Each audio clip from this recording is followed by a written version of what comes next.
జూబ్లీహిల్స్ లో త్రిముఖ పోటీ ఉందన్నారు బీజేపీ నేతలు. జూబ్లీహిల్స్ ను గత 10 ఏళ్లు పాలించిన బీఆర్ఎస్, అంతకుముందు పాలించిన కాంగ్రెస్ నిర్లక్ష్యం చేశాయన్నారు. ఇక జూబ్లీహిల్స్ లో తమ అభ్యర్థిని ఆలస్యంగా ప్రకటించలేదన్నారు. అజారుద్దీన్కు మంత్రి పదవి ఇవ్వడం బీజేపీకి ప్లస్ అవుతుందన్నారు. కాంగ్రెస్ రాష్ట్రానికి చేసింది ఏమీ లేదని విమర్శించారు కమలం నేతలు.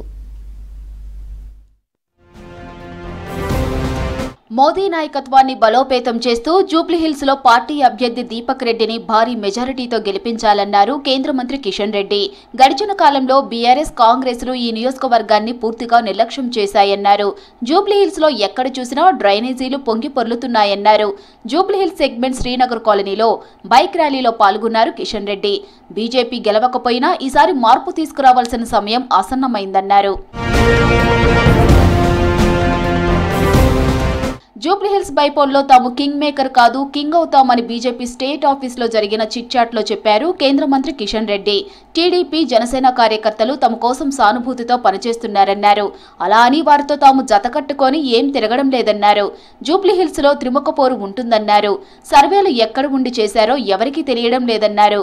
జూబ్లీహిల్స్ లో తమ అభ్యర్థిని ఆలస్యంగా ప్రకటించలేదన్నారు. అజారుద్దీన్కి మంత్రి పదవి ఇవ్వడం బీజేపీకి ప్లస్ అవుతుందని చిట్చాట్లో చెప్పారు కిషన్ రెడ్డి.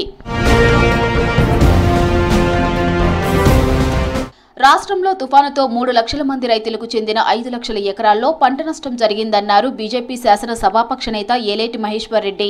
రైతులు కన్నీరు కార్చుతుంటే ఏమీ పట్టనట్లు ముఖ్యమంత్రి రేవంత్ రెడ్డి ముంబైలో సల్మాన్ ఖాన్తో ఫోటోలు దిగారన్నారు. కాంగ్రెస్ రాష్ట్రానికి చేసింది ఏమీ లేదని విమర్శించారు. యాదాద్రి భువనగిరి జిల్లా భువనగిరి మండలం తుక్కాపురం గ్రామంలో అకాల వర్షంతో పంట నష్టపోయిన రైతులను పరామర్శించారు ఏలేటి మహేశ్వర్ రెడ్డి. స్థానికంగా ఉన్న ధాన్యం కొనుగోలు కేంద్రాలను సందర్శించారు.